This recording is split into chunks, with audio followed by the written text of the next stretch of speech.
Man, I fucking love beach levels. They're probably my favourite level archetype of all, or at least of all the traditional ones, you know. Yeah, snow levels, mountain levels, and not the subgenre weird ass ones like the candy levels and the underground cities, lilac sky palaces, shite towers, or fucking sky motorways. I'd say my love for beach levels probably comes from the fact that I just live pretty far away from any beaches, and certainly from any that actually see much sunshine, so that whole bright, summery, tropical feel is something quite alien to me. And the times where I have been somewhere where there's these traditional beach environments, I've never really enjoyed it all that much, because I'm somewhere very far from home, or it's like too hot for me and shit, or it's not like I've got many friends in the area, so weirdly beaches often just make me feel like I'm sort of doing nothing, just kind of sitting there being at the beach and not really making anything of it. And beaches are the kind of place where you'll just feel even lonelier if you're depressed and shit, because, you know, of all the bright colours and sun and people and life. So yeah, I don't have a huge history of liking the beach much, but likewise from that, I really do want to enjoy being at the beach, but it's just not the easiest thing for me. It's why bright, colourful visuals and beach aesthetics do so much for me generally, and probably why beach levels are my favourite with their whole bright, idealised dream beach locations. And so I just want to talk about some beach levels. My favourite ones, a bunch of random ass ones too that you've hopefully never heard of, and just why I like the atmosphere of these summery utopias. These nostalgic, sandy-ass chunks of land, and hazy, vaporwave-ish coastlines. And just so we know, a beach level doesn't have to specifically be a level, or even a beach per se. It just has to feel beach adjacent, or have that aesthetic or feel. Like somewhere you could be whilst on vacation. Like a holiday destination, or colourful resort, or even just summer chill by the ocean. I don't know, I just want to talk about video game sand, bro. I don't know. It's just because I live in a pretty cold and rainy place, and so it'd just be nice to experience the warmth of the sun at least once in my life. So if video games are how I'm gonna get that shit, then that's okay with me. Let's talk beach levels.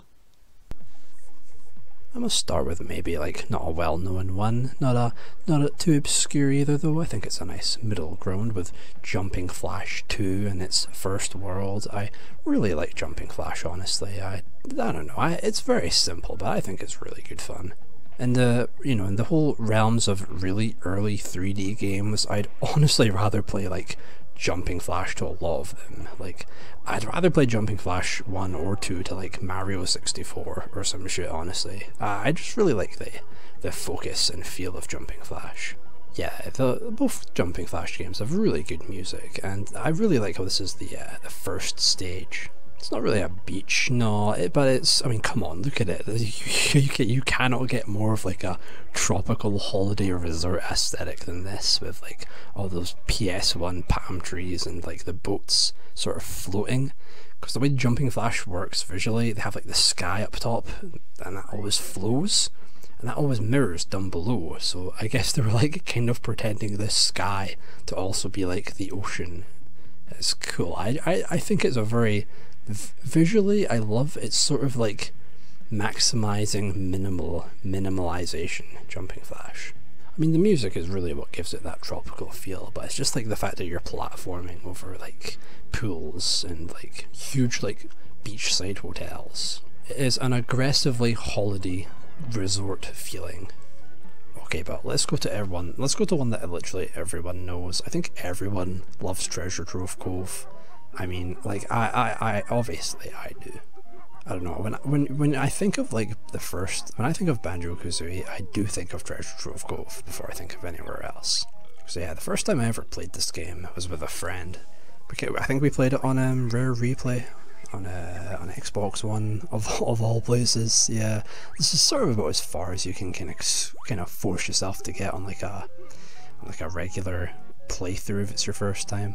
Yeah, but then eventually, like, not that long after I bought an N64, and obviously I got this with it. It was kind of one of the reasons I wanted an N64 anyway, so I just have a very vivid memory of having, like, just beaten the stage just fresh off the bat, and then just like went straight to bed before like the next day we were like gonna be going to the city to like see relatives. So I have a really nice vivid memory of the stage just being like a really relaxing late night kind of play.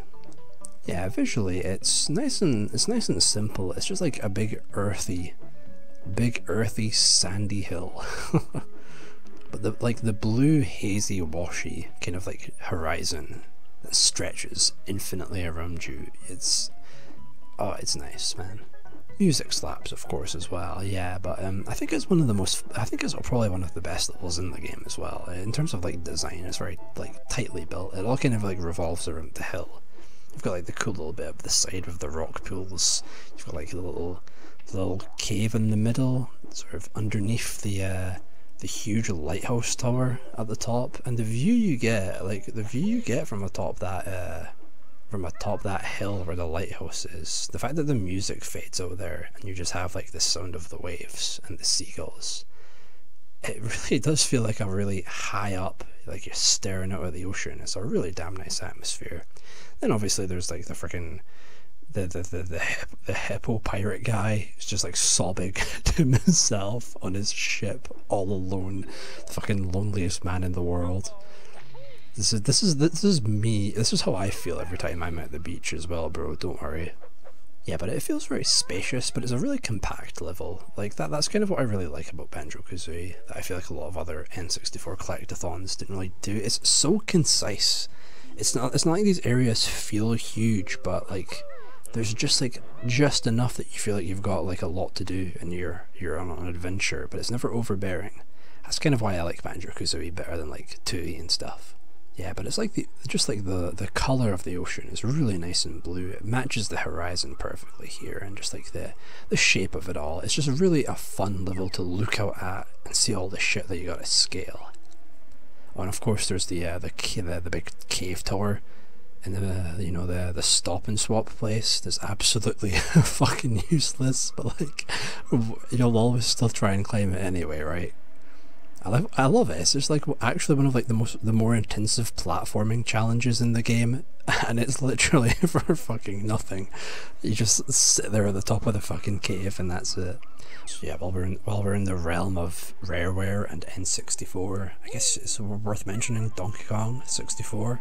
I mean, that hub world's pretty fucking nice, man. It's sort of a beach, I guess. It more feels very coastal, I would say. You know, the huge, endless view of the ocean.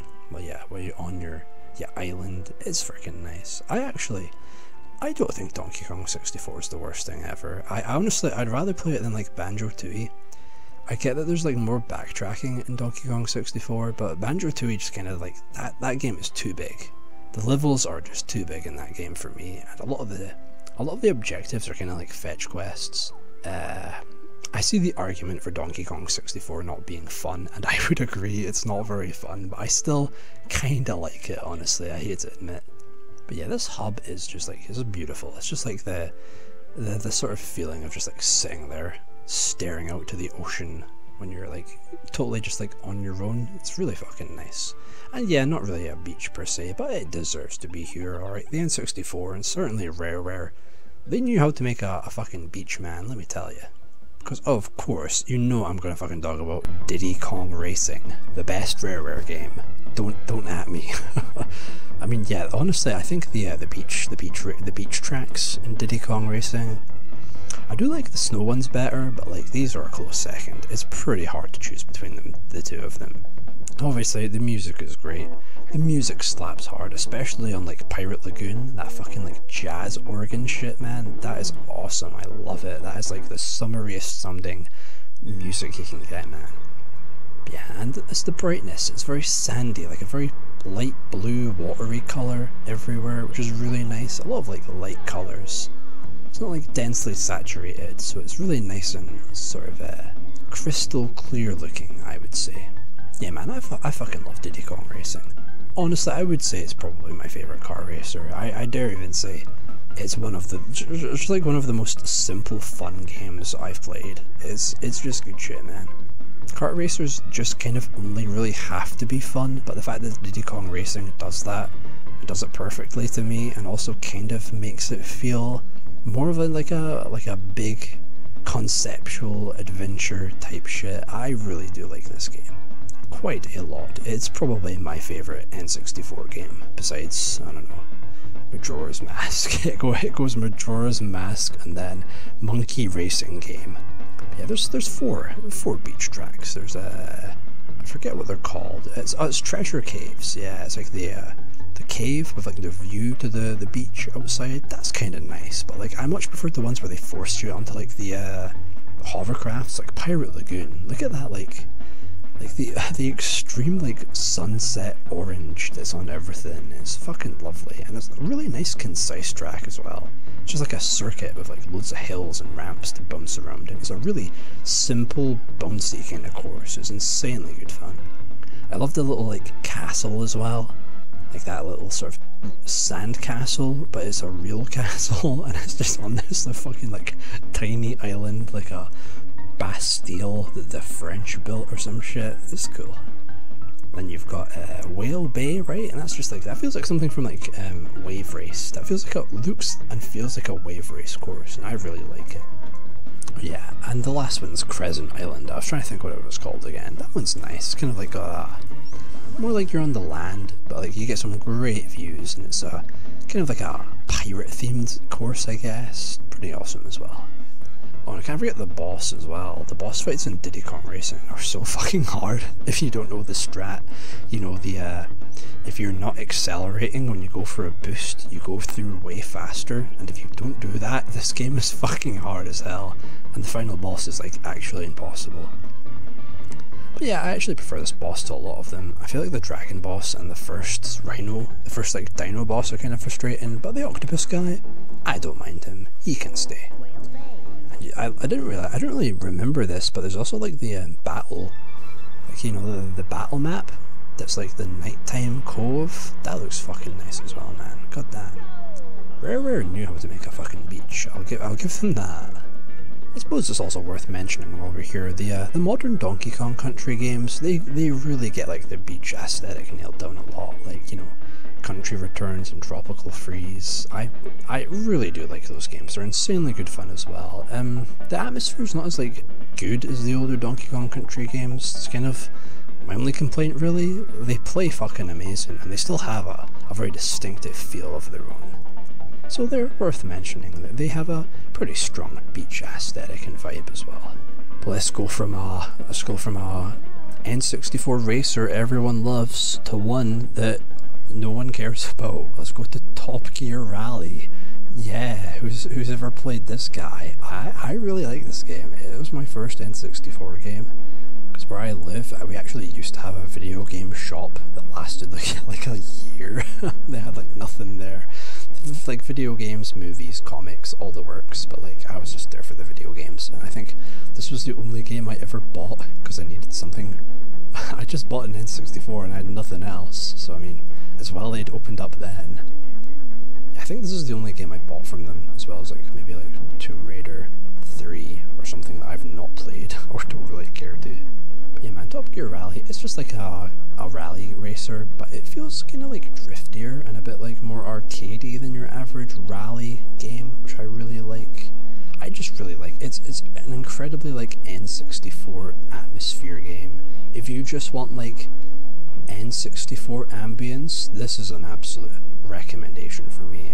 And man, this just got like that, like you're going on a drive. This beach level, the beach track, just feels like a hazy, washed out, grey coastal drive. Like you're just like driving along the coast for hours when you were a kid, when you were going on holiday or something. But it was like, you know, a motorway alongside the ocean, looking out onto like a cloudy day across the water. That's this fucking feeling, man, and I think it's a really good atmosphere, kind of just because the music's quite sparse, quite sort of bassy and sort of very light background music. But man, I can't get enough of this N64 dreary shit, man. I fucking love it.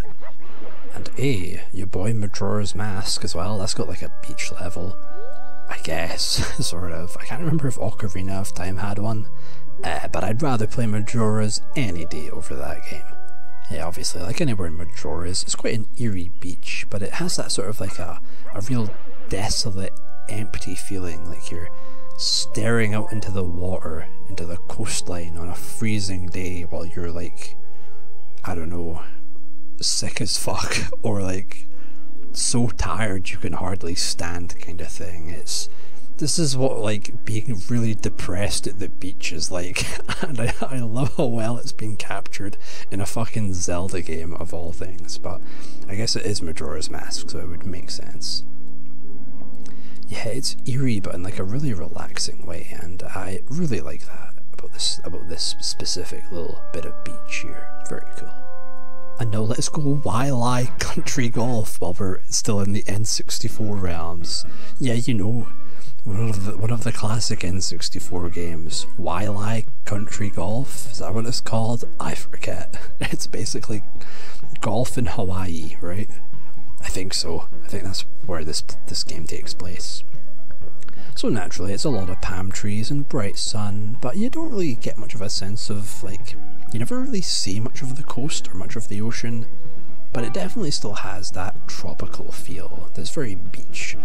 Not like tropical jungle, definitely tropical beach. So I'm giving it a mention because I might as well make use of the fact that I own this game, because God knows I never will otherwise. Oh yeah, and I guess, I don't know, I'll mention the fucking Mario Kart beach course on N64. I forget what this is called. This is one of the Mario Kart tracks I like more. But the name is completely escaping me right now. But there you go, Mario fans. There's some acknowledgement. This course is quite cool, I guess. It's very... Looking at the skybox, there's like nothing in the skybox, which is kind of a disappointment. But like the colour scheme and the sparseness of it is still very interesting on its own, I'd say. Anyway, so we're talking beaches. I guess I gotta talk Doha beach volleyball, right? Dead or Alive beach volleyball. That's a beach game, right? I should talk about that, I guess, but I've never actually played Doha beach volleyball. I tried to on original Xbox, but it's the only time in my life after years of piracy and burnt CDs and flash carts that an anti-piracy screen has ever actually worked and prevented me from playing it anyway. And maybe that's good because I quite like having dignity and also not playing Doha beach volleyball. And I guess while we're in the realms of games I'm not really going to talk about, I'll mention Mario Sunshine, because it is absolutely an extremely beach aesthetic game, and don't get me wrong, I quite like it, but I've barely played any of it, and it's not really the sort of game that's really hooked me. But I'm going to mention it here anyway, because I guess that might make someone happy. I don't know, it doesn't really make me happy, but there you go. Mario Sunshine is a very beach game, and I'd probably like it if I got into it more. But I can't, because instead I'm too obsessed with thinking about how Eat It Joe's is the only reason people don't like Rayman. And it is, I'm saying that. I guess this is a beach level. I mean, it's okay. It's not the only reason people don't like Rayman 1, but let's be real, it pretty much is. Okay. I mean, it's fair, okay. It's Eat It Joe's. I don't really like it all that much either, but it's still a beach level. It's got some pretty groovy music, so it deserves a mention. And while we're here, here's a game that I like always forget about. It's Jak and Daxter, man. I always forget about this series, but I really like the first Jak and Daxter, dude. I might even go as far as to say it's my favourite Naughty Dog game. Like I love Crash Bandicoot, dude, but like that first Jak and Daxter is doing something fascinating. It's taken like that sort of collectathon. I mean, I hate the word collectathon, it sounds so gimmicky, but it's like taking the collectathon and making like, instead of it being like an adventure platformer, it's not like an open world platformer, but still without being an open world and without being overbearing in the slightest. I really fucking like this game. The atmosphere, the looking out and seeing all the things that you can explore in the distance and actually like go to. Like the atmosphere of freedom, like the naturalistic world. It's fucking awesome, man. I love this game. Just standing there, just like watching the day to night cycle go. This game is insanely relaxing, and I way prefer it to Jak 2 and 3. I mean, they're fun, but man, this game captures something, I think. It's beautiful. I really like the first Jak and Daxter, and I gotta replay this game sometime. The beach level comes pretty early on. It's pretty much just like the first place you go to after the tutorial, just up from the main village. But man, if those views aren't fucking nice, then my name's not Jimmy, which is not anyway, but it's a nice beach. And while I've mentioned Crash Bandicoot, I guess he has beach levels, right? I've kind of forgotten which ones they are, but I'm probably going to put them on screen now. So here you go, Crash fans. I like Crash Bandicoot's beach level, whatever it is.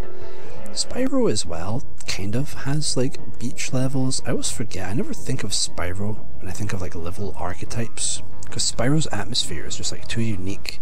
You can't really assign any of the levels to like an archetype so much, I would say. But still, it's got some awesome fucking like coastal views, like some great like gazing at the ocean scenery. But hey, we're in the PS1 side of things, so let's mention the Final Fantasy VII Costa del Sol, which I tried to get to on my old save file, but my save file is only on the very last bit of Final Fantasy VII, and I tried to get out of the big fucking cave at the end of the game, but Cloud got stuck on a ledge and I physically could not do anything, and so I gave up. And so here's some footage that I stole. There you go. Final Fantasy VII has a pretty good beach tone, I guess. I don't know. I kind of always preferred 8, to be honest, and 8 does have like some nice like coastal areas, right? I kind of like forgot most of that game though, kind of the same with like Final Fantasy VII and 10 as well, but I do remember loving 8 and what it was going for, and I think the coastal little orphanage area, right, I think that has something to do with it, so it feels like a pretty special place. But now let's talk about the real best PS1 RPG. It's Guardians Crusade, or Nighta and Baby, if you are so inclined.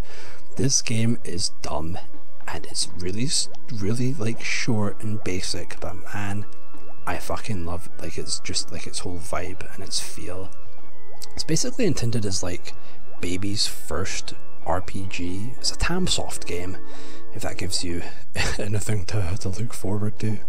It's real basic, and in fairness, you can beat this game in like 10 hours, which I think is a plus, honestly. I think a lot of RPGs, especially of this era, are kind of long-winded, so I way prefer that. It's a bit of a cryptic game though at times. It's definitely the sort of game you want to play with a walkthrough maybe. You might not need to. That's probably more just me being impatient than anything else though. But Guardians Crusade has some really damn nice like coastal towns, holiday resort locations with some fucking great music, so I'm gonna mention it here because it deserves it. And also Earthbound. Guardians Crusade weirdly feels very Earthbound-ish, but obviously it's nothing really like Earthbound, and obviously Earthbound has summers, which is the tourist trap of all time, and I quite like it. I kind of love Earthbound, it's one of my favourite games ever, so I gotta mention this, man. This is one hell of a beach resort.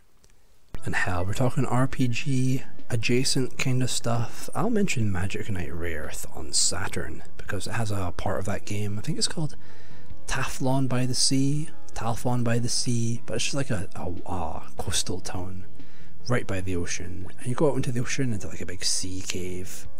It's fucking lovely music, man. It's the music, it's so relaxing, dude.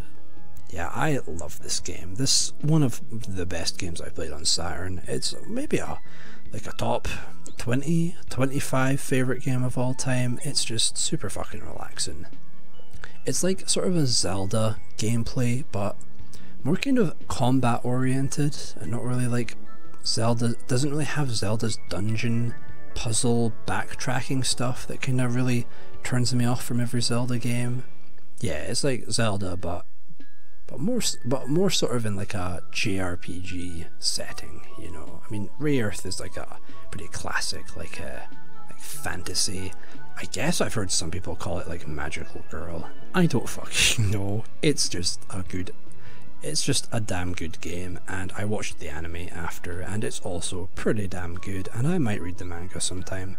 But yeah, I'm just mentioning this because I really think this game needs more attention. Pokemon Black had that beach tone. It's like the hardest boss in the game, and also like the chillest music. And I really love this music. I gave away my copy of Pokemon Black to a friend. Forever. I will never see that game again, but I'm alright with that. I'm not the biggest Pokemon fan anymore, to be honest. But man, I fucking love this tone, and the music here is beautiful. I just remember, like, the time around I gave that. At that time that friend was leaving, reminds me of that a lot. Reminds me of the place he went to. He went off into the fucking islands, man. So yeah, I like Pokemon, I guess. Pokemon Sun, also mention that, because that whole game is like tropical and shit, and that is pretty awesome. I'd probably say it's my favourite Pokemon game. I kind of like what Black's doing more, and I like Black's music more, but I respect the hell out of Pokemon Sun. I'm not the biggest Pokemon fan, but I still have a space in my heart for Pokemon. And dude, let's go on a Saturn detour. Let's talk Panzer Dragoon Saga. It's not really got a beach level per se, but man, the vast ocean views at like this fucking outside the tower, right? The abandoned temple area. Man, this is like some of the most ambient music I've just like ever heard. The water graphics look awesome. The huge view of the ocean on the horizon and all the watery ruined towers. It looks fucking awesome. Panzer Dragoon Saga, if you've not played it or even heard about it, I would consider it one of the best things ever. Yeah, it's a really fucking good game. It's fascinating. It is a one-of-a-kind kind of game. And I highly recommend at least just looking into it, because it's a fascinating product. The atmosphere, the ambience, it's all top tier, and even there's like the game itself. This game feels ahead of even most RPGs today. This is some real this still feels futuristic, this game, and I absolutely fucking love the gameplay, dude. It deserves being mentioned just for the attention, because this game needs it, man. One of the best games ever made, I would argue, and that I know is something everyone says about everything, and it's an overused statement, and I don't want to say it, and I don't even think it's true, but it just fucking deserves it, man. This game is cool as hell, and basically no one's ever heard of it or played it unless you're like into Sega stuff, and Sega Saturn stuff specifically. But yeah, let's look at some Saturn fighting games. Like Fighters Megamix is like an awesome beach stage. Look at that, look how bright, the bright beach aesthetic. It's actually based on something in Virtua Fighter 2, because obviously Fighters Megamix, a crossover. Virtua Fighter 1 has another pretty nice, sort of minimalist, sparse, bright, washed out beach. Man, Sega and beach aesthetics, fucking match made in heaven, dude. Check like Daytona USA. I know it's not like you see any beaches in that game, but man, that game feels like a beach. That game is beach as fuck. Same with something like Outrun 2006 is what I've got. Hell, even if you want to go back to like Virtua Racing on like 32X, dude, that is a nice ocean view. And hell, I gotta talk about Streets of Rage, man. I forgot how good Streets of Rage was and how fucking good its beach level is. Stage 3. I remember playing this game with an older relative a ton, and he'd always tell me his favourite stage was the beach one. And obviously I was a big dumb kid, and I was like, oh, no, the end stage is cooler because it's the end stage and it feels the coolest. But no, he was absolutely fucking right. The beach stage is the best stage in this game. Music slaps, like the fact that you're on a beach at night time, beating dudes up with those city lights in the background, the palm trees and the rolling waves and the rain. This shit is badass, man. And yeah, that music fucking rocks.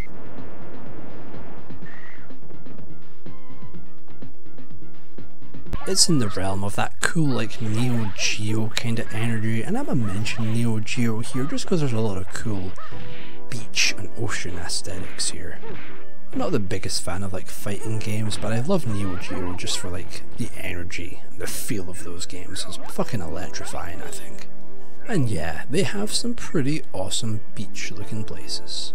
And I think Bonk, yeah, let's go to Bonk. It's as good a time as any, right, to talk about Bonk. I'm sure Bonk is a beach level, but I can't explicitly remember. But it has a very beach sounding bit of music, and I kind of really have been enjoying the Bonk trilogy this last like month and a bit, so I'ma mention Bonk. Same with New Adventure Island on PC Engine. That game is very aggressively big bright beach colours. Like the level startup thing, man, that is fucking awesome. And fuck it, man, we talking PC Engine, you gotta talk JJ and Jeff, right? That has like a sort of beach level. It's nothing amazing, but it's got some pretty nice music, I guess. Anyway, I'm about to do something that has never and will never again be done in the history of the human race. I'm gonna go from talking about JJ and Jeff to Dark Souls 2. Because Dark Souls 2 has a really nice hub, and it kind of has a lot of cool oceanic locations like the Viking Cove and the Bastille in the moonlight. Man, just on atmosphere alone, Dark Souls 2 is easily my favourite Dark Souls game. I could go on, and I might one day. I'm gonna say I love Dark Souls. I love the gameplay, man. I love the bosses. Okay, I love all the Dark Souls shit. But it's like Dark Souls just kinda has too much downtime. Dark Souls kinda just falls apart to me on like a progression level. And I'd say, I don't know, I love how Dark Souls plays, but I just don't really feel like I'm a Dark Souls fan per se. But what I will love and what I will always stand by is that Dark Souls, the atmosphere in those games is fucking stupendous, and Dark Souls 2 I think is definitely my favourite. It's brighter and kind of contrasts the darkness, so to say, quite literally. So yeah, Dark Souls 2 has a very relaxing oceanside hub. And now let's make let's pioneer another second for the human, another new thing for the human race. Let's go from Dark Souls 2 to Scooby-Doo Night of 100 Frights. If you've ever played this game, and not many people have, I did a full let's play of it years ago to test out a capture card, and it's shit. You can watch that if you want to torture yourself, but this game has a pretty cool intro level. It's like a kind of like of all things, it's like a fish harbour, like a dock at like a fishing port, and that sounds boring, and it kind of is, but it's also kind of like a really good spooky atmosphere, and it's got some cool views, like a cool long stretching pier section, and man, I kind of gotta say I really like this game, and it's got a good atmosphere. If you want a spooky Halloweeny platformer, it's pretty up there, I'd say. And fuck it, we're talking old crusty PS2 games that I loved from my childhood and no one else might care about. Let's talk Simpsons Hit and Run. Okay, I mean, a lot of people like this game, and rightfully so. There's the harbour beach level, the stage 3 where you go to as Lisa and Bart later on, I think. Man, I forgot how fucking good this game is and how fucking good the music is, dude. I was absolutely like just listening to this shit for like 10 minutes straight. But yeah, it's got some pretty cool views, some pretty great evening oceanside atmospheres. The whole harbour, the port that you drive down with all its like its shopping boulevards by the sea, the big harbour area, it's a cool atmosphere. Those like shipping yard, bayside, high streets, they're like full of cafes. Those are interesting places, man, and this has got a hell of a good atmosphere, I think. I guess I'll give a general mention to the SpongeBob games of this era. They have a very beach aesthetic overall, you know, tropical, those big floral patterns and shit, man. These games are great, and they just deserve a mention because their atmosphere is very interesting. Especially in Battle for Bikini Bottom, because, man, look at the skybox is so weird. This game's atmosphere is so weird just because the skybox is constantly like nothing but blue and floral patterns, and it's just like such an alien look. It's freaking cool, man. And hell, let's mention Star Wars Battlefront. The Kashyyyk maps, those are awesome. Those are some of my favourite maps in Battlefront. In Battlefront 2 they're good, they're kind of a bit washed out and grey and not as nice as the first Battlefront, which has like the lush beach sides with like the big pillars, the big like huts in the sky and all the trees around, and it's like the best place in the game if you're playing a sniper, because you can just like sit up there and take pot shots down at all the guys walking up the beach and you're pretty much safe for the whole match. Pretty great time, honestly. Surprisingly, very relaxing for a war zone. Now let's mention Thrillville, because I love my roller coaster sims, and Thrillville is the reason for that, dude. The summer park in Thrillville Off the Rails is probably pretty much like the last park I did in that game, so as a kid, this was like their first big game that I beat, this felt very fucking climactic, this decorating this bit of the park. There's some other cool bits in Thrillville that are like pirate and cove themed bits, but this huge summer holiday area, man, I fucking love it. I also just love the views in Thrillville, like up the top of the coasters, and you'll look out and you see that you're just like on a theme park island in the middle of the ocean. That shit is such a weird atmosphere, man, I love it. And I guess my Atari Jaguar fan is creeping its way out again, because I'm about to mention Soccer Kid, even though that was on other platforms, to be fair. But I've only played it on Jaguar, so yeah, Soccer Kid has some pretty cool beach levels. That's all I've got to say, because it's just Soccer Kid, and I've kind of talked about it enough before. Okay, but if we're talking about Soccer Kid, we're clearly just sitting around, wasting time. We need to talk about the big shit, okay? Let's end with the real beach level king. Sonic the Hedgehog. I mean, Sonic is the king of like tons of things, right? He's the king of video game music, the king of gotta go fast, the king of having an inconsistent track record that spans lots of different creative identities and lots of different gameplay styles, and which is why the series changes so much and why there's tons of games that tons of people don't actually like.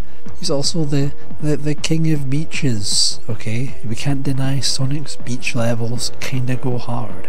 Of course, we have to mention that we have to start with everyone's favourite Sonic game, Sonic R. Yeah, everyone likes Sonic R, don't they?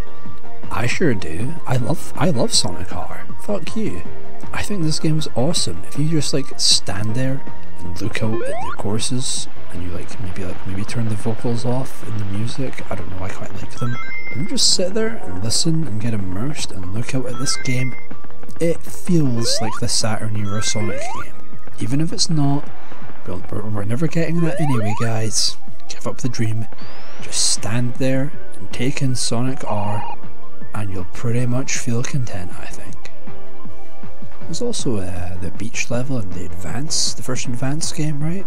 And I feel like Sonic Rush and Rush Adventure probably have a beach level or two. They feel very beachy, I guess, in the music kind of thing. But I really want to talk about Chaotix, man, because I fucking love Knuckles Chaotix, dude. I think this game is awesome. Fundamentally flawed? What does that even mean? More like fundamentally doesn't mean anything. If the game is fun, it's fundamentally good if I can enjoy it. Yeah, I love Chaotix. It's just like the levels are just like pure momentum challenges, and I really like that. I way prefer like the classic Sonic games that were more like on the kind of like Japanese spectrum, because they're much more about like platforming and speedy momentum hybrided together. Whereas like the more Western Sonic games, they're more designed in the way of like speed sections and platforming sections are separate. And I much prefer the way that like CD and Chaotix handles things. But Chaotix, man, it takes place in a theme park, so you bet your ass it feels very holiday. There's the Marina Madness, which is insanely relaxing music, and the huge boats, going up and down, all the palm trees and views. It definitely captures that like smooth sheen marina ambience really nicely. But obviously the opening few stages in the game as well, with their big view of the ocean and you see the theme park in the distance and Door to Summer. I mean, come on, that is the most beach thing you can get, dude. This song is just like the embodiment of like the last day of school and summer holiday hype. I fucking love this track. And I really like this game as well. And then there's Sonic Unleashed. That has Windmill Island, right? The first area. It's kind of like a very like Southern European feel, very, very holiday feeling. And man, I fucking love the music in this stage as well. I've been kind of sleeping on Unleashed. You know, I've only really played it once and on PS2 of all versions, so I really should give Unleashed another spin. And hell, I've been sleeping on Generations too, man. I booted this shit up just to look at the version of Ocean Palace, right? Or Seaside Hill, which one? I can't remember which one they named it in Generations. But man, that is a fucking awesome level. And also shout out to Sonic Heroes as well, because that is an awesome fucking level with those huge like white pillars and all the whales jumping out over these ocean structures, these sea castles. It's fucking awesome. It feels like a water park in the middle of like an oasis, a huge vast watery oasis. The whale-shaped like islands, all the waterfalls and all the shimmering surfaces, and just like the water effects themselves, and the blue sky and the huge thick clouds. I fucking love Sonic Heroes, man. I think it's really good fun, damn it. I think it feels a lot more like a Sonic Adventure 3 than anything else does. But also kind of like a Sonic throwback, because you know, you've got the special stages, you've got like 7 zones, stage by stage progression, you've got special stages. Even just like looking at the level, you can see like the tile patterns, those checkered aesthetics of like the ground.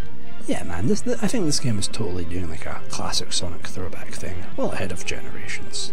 But yeah, it's like a big water park, a big stone water park in the middle of the ocean, and I fucking love it. Adventure 2 as well, man, now we're getting into the real good shit.